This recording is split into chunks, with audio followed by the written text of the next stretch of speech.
صالحہ، نیک عورت جو ہے، اور نیک عورت پتہ کس کو کہتے ہیں؟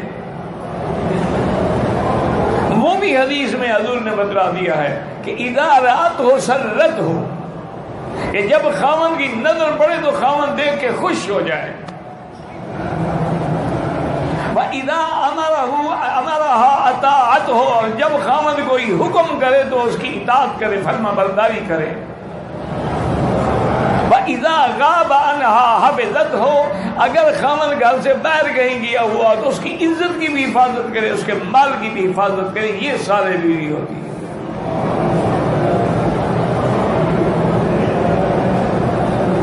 اور یہ سارے بیوی ہوتی ہے کہ جس کے بدن پر ماں باپ کے بعد اور بلوغ کے بعد، خاوند کے بعد کسی اس کے بدن پہ کسی غیر کی کبھی نظر بھی نہ پڑی.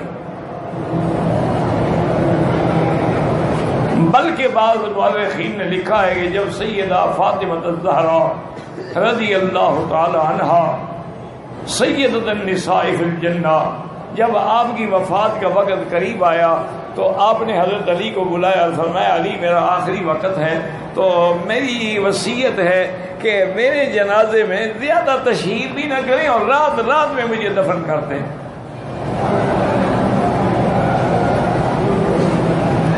حضرت علی نے فرمایا بی بی کیا کہہ رہی ہو؟ انتی بنت رسول اللہ، اللہ کے نبی کی بیٹی ہو. آپ کے جنازے میں تو مکہ مدینہ سارے علاقے ٹوٹ پڑیں گے، میں ان کو آپ کے جنازے سے کیسے محروم کر دوں اور پھر رات کو چوری چوری دفن کر دوں؟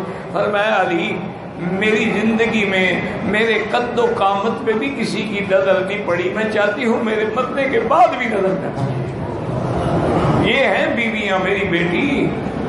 یہ عورتیں نہیں ہوتی جو کلبوں میں جاتی ہیں، یہ عورتیں نہیں ہوتی جو ہوٹل میں جاتی ہیں، یہ عورتیں نہیں ہوتی جو فیشن شو میں شریک ہوتی ہیں، یہ عورتیں نہیں ہوتی جو کیٹ واک کرتی ہیں، یہ عورتیں نہیں ہوتی جو غیر مردوں سے باقاعدہ سیلفی بناتی ہیں اور اکٹھے بیٹھ کے کھاتی ہیں اور ہر چیزیں ہاتھ سے پیش کر کر کے ان کو کھلاتی ہیں.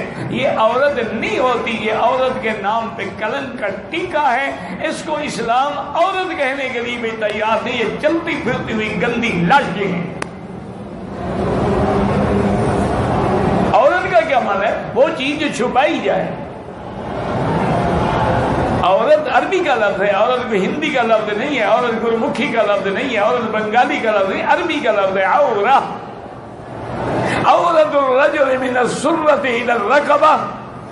حضور نے فرمایا کہ مرد کی عورت کیا ہے؟ ناف سے لے کر گھٹنے تک. یعنی اگر اس میں ذرا سی بھی جگہ خالی ہونے والی ہوگی کیونکہ ننگا شمار ہوگا وہ. اور عورت المرأتی، اور عورت کا جو عورہ ہونا ہے وہ سر کے بالوں سے لے کر پاؤں تک ہے.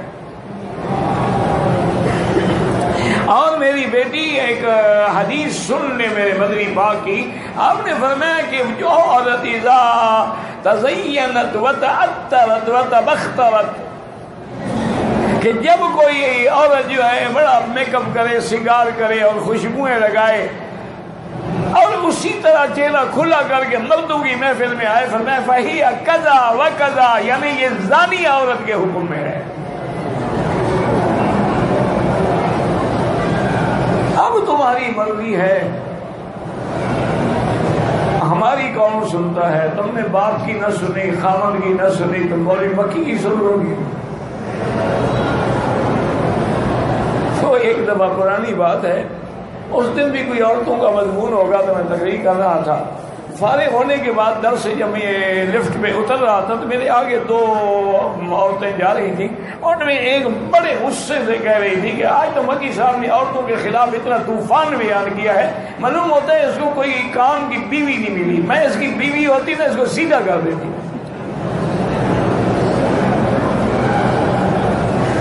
اچھا میں بالکل قریب تھا تو میں نے بھی آہستہ آہستہ میں نے کہا اچھا فیصلہ کیا ہوا؟ میں تو حاضر ہوں. اب وہ بیچاری دیوار میں منہ دے کے میں نے کہا بیٹی ایسی باتیں نہیں کی جاتی. یہ بھی دین ہے کہ کبھی بات پیار سے سمجھائی جاتی ہے اور کبھی تلخی کی ضرورت ہوتی ہے. کبھی ڈاکٹر عام گولی دے دیتے ہیں، اگر ملیریا وغیرہ ہو کر کونین کھلانی پڑتی ہے، کبھی کبھی انجیکشن بھی لگانا پڑتا ہے، اور کبھی زخم میں زیادہ گند بھر جائے تو ڈاکٹر کو آپریشن بھی کرنا پڑتا ہے۔ یہ مختلف احوال ہوتے ہیں۔ ایک آدمی آیا حضرت تھانوی کی خدمت میں 2-3 دن رہا۔ اچھا وہاں تو بڑا ایک نظام تھا نا، ہر چیز کا چارٹ لگ جاتا تھا کہ نماز پڑھی جائے گی، پھر اشراق پڑھا جائے گا، پھر ناشتہ کیا جائے گا، پھر ملاقات ہوگی، پھر درس ہوگا، پھر تھوڑا آرام ہوگا، پھر ہر چیز کا ٹائم ٹیبل تھا۔ وہ بیچارہ پڑھا بھی نہ آیا تو پوچھا حضرت میں کیسے آئے ہو؟ حضرت ملنے آیا ہوں، زیارت کے لیے۔ تھوڑی دیر گزری تو ٹائم آ گیا، حضرت کو تعویذ ہی لکھ کے دیتے تھے، تو کہنے کا حضرت مجھے بھی ایک لکھ دیں۔ حضرت نکل جاؤ میری مجلس سے، ابھی کہے ملنے کے لیے آئی ہوں، ابھی تعویذ مانگنے آ گئے ہو۔ تو پہلی بات جھوٹ تھی کہ اب جھوٹ بول رہے ہو، غصے میں آ گئے۔ وہ تو شاہی مزاج تھا نا۔ وہاں سے نکلا اور نے کہا بھی یہاں تو میری مریدی نہیں چل سکتی، پیر بڑا سخت ہے، تو میں جو ہے نہیں کر سکوں گا پیروی۔ وہ وہاں سے پھر آ کے حضرت مدنی رحمت اللہ علیہ کے پاس۔ حضرت مدنی رحمت اللہ علیہ، قدرتی بات ہے کہ مسجد کے باہر کھڑے تھے، وہ آ کے ملا تو انہوں نے کہا حضرت میں نے حضرت مدنی سے ملا۔ ہاں بھائی ملاقات بھی ہو جائے گی، پہلے آپ تشریف لائیں۔ تو حضرت لے گئے کمرے میں، مجھے بٹھایا اور کہا حضرت آپ کے کپڑے جو ہے نا سفر کی وجہ سے بڑے گندے ہو رہے ہیں، آپ یہ میری کندھے سے چادر دیجیے، چادر پہن کے بیٹھ جاؤ، کپڑے مجھے اتار دو تاکہ دھلوا دوں میں۔ اچھا وہ بھی مسافر تھا، تو اس نے کپڑے دے دی، حضرت خود جا کے دھوئے۔ وہ دیکھ رہا ہے کپڑے خشک ہو گئے، خود پہنچائے۔ کھانے کا وقت آیا، خود دسترخوان بچھایا، ساتھ بٹھا کے کھانا کھلایا۔ اور نے پوچھا حضرت میں نے تو مدنی کو مل رہا، فرمایا بھائی لوگ مدنی مجھے کہتے ہیں۔ تو وہ تو بیچارہ رو پڑا۔ اس نے کہا حضرت یہ کیا کیا آپ نے؟ کیوں؟ آپ مہمان ہیں، اللہ کے نبی کا فرمان ہے اکرم الضیف، مہمان کی اکرام کرو، احترام کرو، چاہے مہمان کافر کیوں نہ ہو۔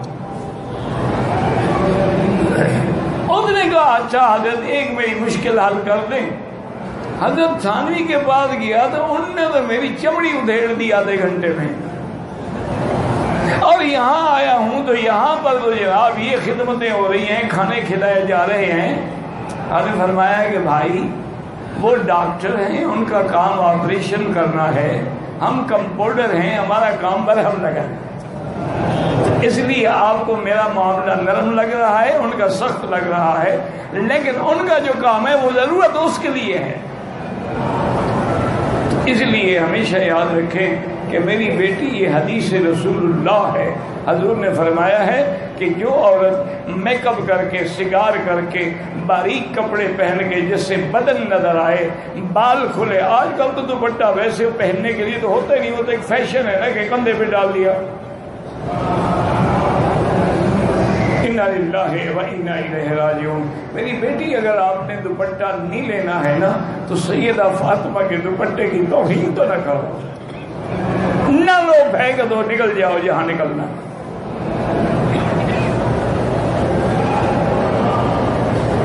یہ مقام ہے کہ سیدہ ہے، بنت رسول اللہ ہے، بنت مصطفیٰ ہے، اور حضور کی سب سے محبوب ترین بیٹی ہے،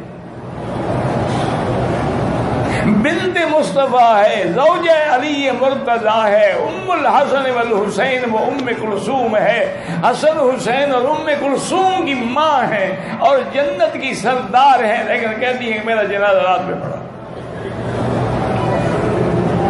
اور یہاں یہ مسئلہ بھی سمجھ لو، یہ جو روافض ہیں، شیعہ ہیں، یہ بڑے مشہور کرتے ہیں نا کہ حضرت ابو بکر اور حضرت فاطمہ بی بی کا جھگڑا تھا۔ وہ بھی سن لیں کہ جب جنازہ تیار ہو گیا تو صفیں بن گئیں، تو حضرت علی کو حضرت ابو بکر نے حکم دیا کہ علی جنازہ پڑھاؤ بی بی فاطمہ کا۔ جب شوہر عالم اور فاضل موجود ہو تو پھر کسی اور کو پڑھانے کا کیا حق ہے؟ اسی لیے جب ورثہ میں مثلا ایک آدمی مر گیا، بیٹا عالم ہے تو وہ پڑھائے۔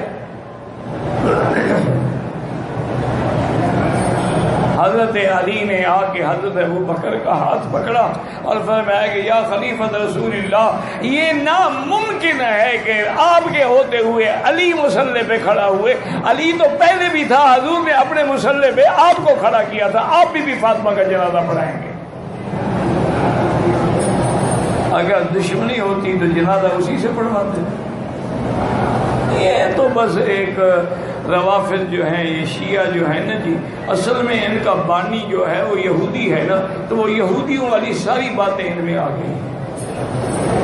اصل ان کے بنانے والا جو مؤسس ہے نا عبداللہ ابن سبا، اسی طرح حسن ابن سبا، یہ سب یہودی تھے۔